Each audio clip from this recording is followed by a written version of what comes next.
Welcome, inquisitive minds, to the Clockwork Eye, where we endeavor to illuminate the mind, one insight at a time. This is your gateway to unraveling the intricacies of philosophy, psychology, and sociology through captivating examples and thought-provoking insights. Our purpose is to demystify the complexities of philosophy, psychology, and sociology by presenting easily digestible and applicable examples while preserving the intellectual nuances that make these disciplines so profound. With each video, we aim to provide you with the tools to navigate the intricate workings of the human mind and society, empowering you to make sense of the world around you. In today's episode, we embark on a fascinating exploration of the paradoxical phenomenon where ubiquity and scarcity exhibit similar qualities and effectiveness in certain human interactions. As we navigate this perplexing concept, we'll be drawing wisdom from Rory Sutherland's enlightening book, Alchemy, The Dark Art and Curious Science of Creating Magic in Brands, Business, and Life, published in 2019. So, join us as we examine this captivating subject and discover how understanding these principles can transform your perception of value and influence in various aspects of life. Ubiquity refers to something which is extremely commonplace, appearing everywhere, and if considered purely on a surface level, would appear to have little in common with its polar opposite, which is scarcity, or things that are very uncommon, rare, and much more difficult to acquire. Now, let's dive into the heart of today's topic, the curious case of ubiquity and scarcity. In his book, Alchemy, Rory Sutherland presents a compelling argument that challenges our conventional understanding of value and desirability. He posits that, in certain contexts, the perceived value of an object or experience can be heightened by either its ubiquity or its scarcity. This seemingly contradictory idea has profound implications for various fields, from marketing and sales to social psychology and decision-making. To illustrate this concept, Sutherland offers a striking example from the realm of luxury goods. He observes that the allure of a Louis Vuitton handbag lies not only in its scarcity but also in its ubiquity. The iconic LV monogram, splashed across countless bags, has become a symbol of status and prestige precisely because of its widespread recognition.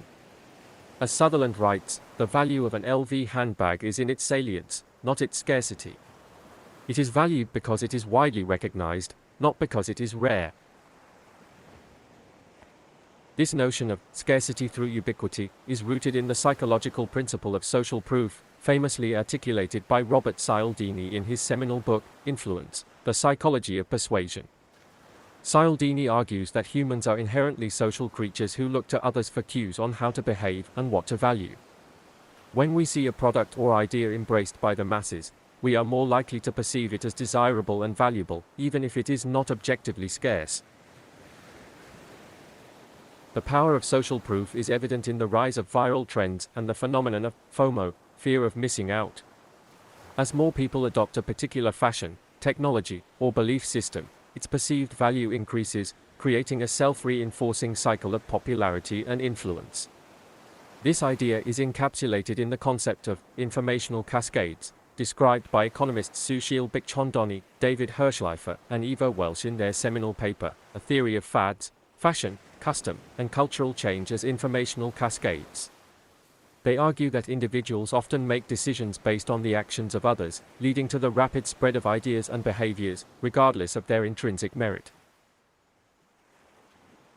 However, the impact of ubiquity on perceived value is not limited to the realm of material goods.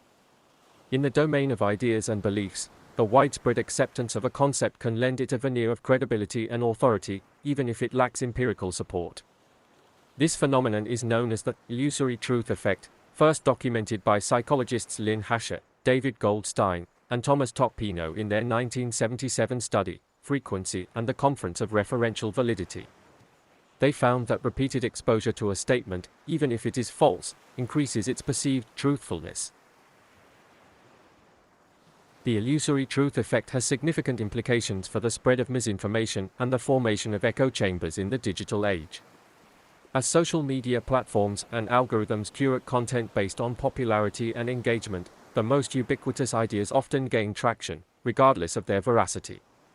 This can lead to the reinforcement of biases and the polarization of public discourse, as individuals are exposed to a narrow range of perspectives that align with their pre-existing beliefs.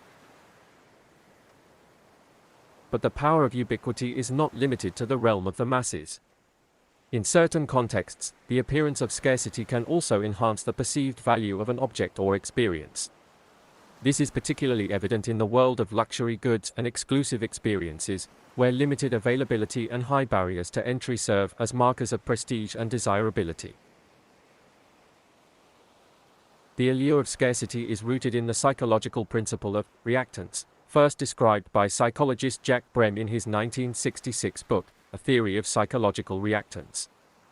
Brem argues that humans have an innate desire for freedom and autonomy, and when that freedom is threatened or restricted, we experience a motivational state of reactance. In other words, when something is scarce or difficult to obtain, we are more likely to perceive it as valuable and desirable, precisely because it represents a challenge to our sense of agency and control. This principle is often exploited in sales and marketing techniques, such as limited-time offers, exclusive memberships, and wait lists. By creating an artificial sense of scarcity, businesses can tap into our psychological need for uniqueness and social status, driving demand and increasing perceived value. However, the power of scarcity is not limited to the realm of consumerism. In the domain of social interactions, the principle of scarcity can also shape our perceptions of others and influence our behavior. This idea is exemplified in the concept of the scarcity heuristic, described by psychologists Stephen Wirtschel, Jerry Lee, and Akanbai Adewale in their 1975 study, Effects of Supply and Demand on Ratings of Object Value. They found that individuals tend to perceive others as more attractive and desirable when they are perceived as scarce or difficult to attain. The scarcity heuristic has significant implications for interpersonal relationships and the formation of social hierarchies. In romantic contexts, the perception of a potential partner as hard to get can increase their perceived value and desirability, even if their objective qualities remain unchanged. Similarly, in professional settings, the scarcity of a particular skill or expertise can enhance an individual's bargaining power and influence, allowing them to command higher salaries and more favorable treatment. But the power of scarcity is not without its pitfalls. In the pursuit of exclusivity and status, individuals may fall prey to the sunk cost fallacy, described by economists and psychologists as the tendency to continue investing in a course of action, even when it is no longer rational to do so, simply because of the resources already invested. This can lead to the overconsumption of scarce resources, the persistence of suboptimal beliefs and behaviors, and the erosion of social cohesion and trust. Moreover, the perception of scarcity can also fuel feelings of anxiety, envy, and resentment, as individuals compete for access to limited resources and opportunities. This can lead to the formation of zero-sum mindsets and the erosion of cooperation and empathy, as individuals prioritize their own interests over the collective good. As we navigate the complex landscape of human interactions, it is essential to recognize the powerful influence of ubiquity and scarcity on our perceptions of value and desirability. By understanding the psychological principles that underlie these phenomena, we can develop a more nuanced and reflective approach to decision-making, interpersonal relationships, and social dynamics. So, my dear Clockwork Eye viewers, I invite you to reflect on your own experiences with ubiquity and scarcity. How have these forces shaped your perceptions of value and influenced your behavior? Have you fallen prey to the allure of social proof or the sunk cost fallacy? And how can you harness the power of these principles to create more meaningful and authentic connections with others? Share your thoughts and insights in the comments below, and let us continue to explore the fascinating interplay of philosophy, psychology, and sociology in our everyday lives. And as always, please remember to like and subscribe to the Clockwork Eye for more mind-expanding content that will challenge your assumptions and enrich your understanding of the human experience. Remember, as Rory Sutherland reminds us in Alchemy, the opposite of a good idea can also be a good idea. By embracing the paradoxical nature of ubiquity and scarcity, we open ourselves up to new possibilities and perspectives that can transform our lives and the world around us. Until next time, my fellow explorers of the mind, keep questioning, keep learning, and keep seeking the magic in the mundane. This is your friend Frank at the Clockwork Eye, signing off. Cheerio.